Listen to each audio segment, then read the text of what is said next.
दूसरी तरफ चीन हो, अमेरिका हो, दुनिया के बड़े बड़े देश कैसे दूसरे देशों का इस्तेमाल करते हैं, ये पाकिस्तान के मामले में चीन को देखकर समझा जा सकता है और यूक्रेन के मामले में अमेरिका को देखकर समझा जा सकता है। अमेरिका ने यूक्रेन को उकसाकर रूस से युद्ध लड़वा दिया, ये तो आपको पता है। आज भी पंप कर रहा है कि लो लो हमसे हथियार लो, लड़ते रहो। और आज हालत यह है कि 11 महीने से युद्ध चल रहा है, इसके खत्म होने के कोई आसार नहीं दिख रहे। उल्टे अब अमेरिका और यूरोप यूक्रेन को हथियार सप्लाई कर रहे हैं, उसे नए नए टैंक मिसाइल दे रहे हैं जिससे वो रूस का ज्यादा से ज्यादा नुकसान कर सके। लेकिन असल में यूक्रेन खुद ही तबाह हो रहा है। यूक्रेन ये खुद मान चुका है कि युद्ध से अब तक यूक्रेन को $750 बिलियन यानी 62 लाख करोड़ रुपए का नुकसान हो चुका है।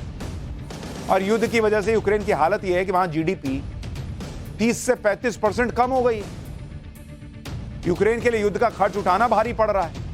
वर्ल्ड बैंक ने सितंबर में अनुमान लगाया था कि यूक्रेन को फिर से बनाने में $350 बिलियन लगेंगे, जबकि यूक्रेन की जीडीपी 2021 में $200 बिलियन थी। कहां से बनाएगा खुद? लेकिन अमेरिका का धोखा देखिए, यूक्रेन तबाह हो रहा है, उसे उकसाने वाला अमेरिका दूर से बैठकर उसकी तबाही देख रहा है, पीछे से पंप कर रहा है, जाओ लड़ो लड़ो लड़ो। और खुद क्या कर रहा है आपको पता है? आप सुनेंगे तो आपके होश उड़ जाए कि कैसे ये बड़े बड़े देश दूसरों का इस्तेमाल करते हैं। चाइना कैसे पाकिस्तान का इस्तेमाल किया, आज पाकिस्तान को समझ में आ रहा है ना कि जैसे आम से गुठली चूस के फेंक देते हैं, वैसे हमको चूस के फेंक दिया। वैसे ही यूक्रेन को एक दिन समझ में आएगा। अमेरिका दुनिया भर से क्या कह रहा है कि रूस से तेल मत खरीदो, बोलता है ना, इंडिया को भी बोलता है, भारत से भी लगातार कहा, दबाव बनाया, धमकी वाले सुर में बोला, लेकिन फर्क तो पड़ा नहीं। लेकिन खुद अमेरिका की सच्चाई क्या है आप सुनिए। रूस के जिस तेल से ये नफरत करते हैं उसी तेल का इस्तेमाल भी कर रहे हैं। आपको अमेरिका का जो डबल स्टैंडर्ड है, जो धोखेबाजी है, वो दिखाता हूं। अमेरिका की धोखेबाजी को समझिए। ये बड़े बड़े देश जो है ना, ये किसी के नहीं है बॉस।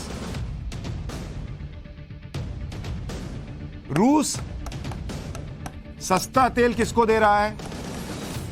आज की डेट में भारत को दे रहा है। इधर से निकलता है, यहां भारत तक पहुंच रहा है। भारत का 25% तेल आज की डेट में रशिया से आ रहा है। भारत उस तेल को क्या करता है? रिफाइन करता है, अपने यहां रिफाइन किया, इससे पेट्रोल, डीजल और एविएशन फ्यूल बनता है।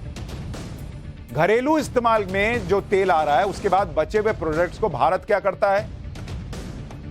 बचा हुआ तेल जो रिफाइंड है उसको निर्यात कर देता है भारत।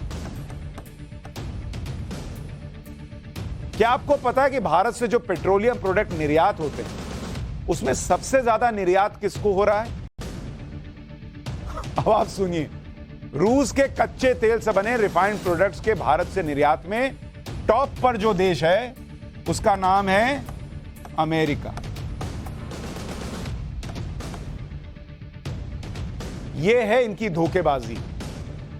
ये भाई साहब दुनिया को कह रहे हैं तेल मत खरीदो, तेल मत खरीदो, तेल मत खरीदो, और खुद यहां रूस से डायरेक्ट तेल नहीं ले रहे हैं। इसको क्रॉस कर दिया कि नहीं तुमसे तेल नहीं लेंगे, लेकिन यहां से घूम के वही तेल इंडिया से ले लेंगे। मना करो ना बॉस। अगर इतनी ईमानदारी है, यूक्रेन से कह रहे हो कि तुमको रशिया दबा रहा है, हम तुम्हारे साथ खड़े हैं, तो भारत से भी मत लो।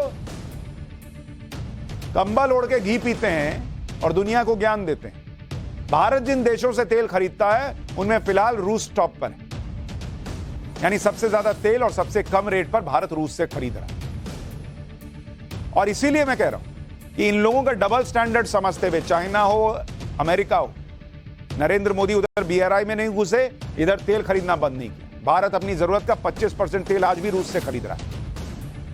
दिसंबर 2022 में रोजाना करीब 12 लाख बैरल तेल खरीदा है। घरेलू खपत के बाद रिफाइंड पेट्रोलियम प्रोडक्ट्स को निर्यात कर दिया जाता है। 2022 में भारत के व्यापारिक निर्यात में पेट्रो प्रोडक्ट की हिस्सेदारी 21% है, जो 14 साल में सबसे ज्यादा है। 2022 में अप्रैल से अगस्त के बीच पेट्रो प्रोडक्ट के निर्यात में 76% की बढ़ोतरी हुई, यानी दुनिया रूस का तेल अब भी खरीद रही है। फर्क बस इतना है कि भारत के जरिए खरीद रही है, और इसमें सबसे ज्यादा पेट्रो प्रोडक्ट भारत से अमेरिका खरीद रहा है। जिस अमेरिका की बात कर रहा हूं, ये भाई ने क्या किया आपको पता है? नवंबर 2022 नवंबर 2022 में, ये अमेरिका का बता रहा हूं, भारत से 24,466 करोड़ का पेट्रो प्रोडक्ट खरीदा। 24,466। और ये 2023 के मुकाबले कितना ज्यादा है आपको पता है? 23% ज्यादा है, 23% अप है। ये तो है अमेरिका बॉस, धोखेबाज अमेरिका। उधर से नहीं खरीद रहा है और इधर से जो है, मतलब ये वो हाल हो गया कि घर में माँ बाप ने कहा कि मत खेलने जाओ दोस्त के साथ, तो खेलने नहीं गए, लेकिन किताब के अंदर कॉमिक्स खोल के बैठे हुए हैं और दिखा रहे हैं कि हम पढ़ाई कर रहे हैं। पढ़ाई कर रहे हो तुम? ये है तुम्हारी पढ़ाई? इसको चोरबाजारी कहते हैं। कई यूरोपियन देश जैसे इटली, पुर्तगाल, बेल्जियम भी भारत से पेट्रो प्रोडक्ट खरीद रहे हैं बॉस। ये है इनकी धोखेबाजी। जब अमेरिका भारत से पेट्रोलियम प्रोडक्ट इंपोर्ट कर रहा है, तो ये अमेरिका को भी मालूम ही होगा कि भाई भारत में जो पेट्रोलियम प्रोडक्ट बन रहा है वो रूस के कच्चे तेल से ही बन रहा है, और वही पेट्रोलियम प्रोडक्ट अमेरिका तक पहुंच रहा है, और वही पैसा घूम के फिर रशिया तक भी जा रहा है। तो तुम तो सीधे तौर पर रूस को मदद कर रहे हो, धीरे धीरे घूम फिर के इधर से। तो एक तरफ कह रहे हो रूस को अलग थलग करना चाहते हैं और इनडायरेक्टली रूस को मदद भी कर रहे हो। गुजरात में 2 प्राइवेट ऑयल रिफाइनरी है। ऑयल रिफाइनरी मतलब जहां कच्चे तेल को पेट्रोल डीजल में बदला जाता है। गुजरात में एक ऑयल रिफाइनरी है, नायरा एनर्जी, इसमें रूस की 49% हिस्सेदारी है, और इसी रिफाइनरी के पेट्रोलियम प्रोडक्ट अमेरिका के गैस स्टेशन में बिक रहे हैं। तो क्यों खरीद रहे हो वहां से, जब वहां 49% रूस की हिस्सेदारी है? हाथी के दांत खाने के और दिखाने के और। अमेरिका पर यह बात बिल्कुल फिट बैठती है। एक तरफ वो यूक्रेन के साथ खड़ा दिखना चाहता है ताकि वो रूस को जो है नुकसान पहुंचाए और अमेरिका का फायदा हो, और दूसरी तरफ अपने नफे नुकसान के लिए कंबल ओढ़ के घी पी रहा है, भारत से रूस का ही प्रोडक्ट ले। इसी तरह से भारत के जरिए रूस के कच्चे तेल के रिफाइंड प्रोडक्ट्स यूरोप भी जा रहे हैं। ब्रिटेन में कहा जा रहा है कि रूस के कच्चे तेल के रिफाइंड प्रोडक्ट्स भारत से वहां पहुंच रहे हैं। यानी इन देशों को रूस के तेल से कोई परहेज नहीं, क्योंकि इन्हें किसी भी तरह से अपने यहां पर अपनी जरूरतों को पूरा करने के लिए तेल का पर्याप्त स्टोरेज करना। दूसरों को उपदेश देते हैं, दबाव बनाते हैं और खुद बैकडोर से वही करते हैं।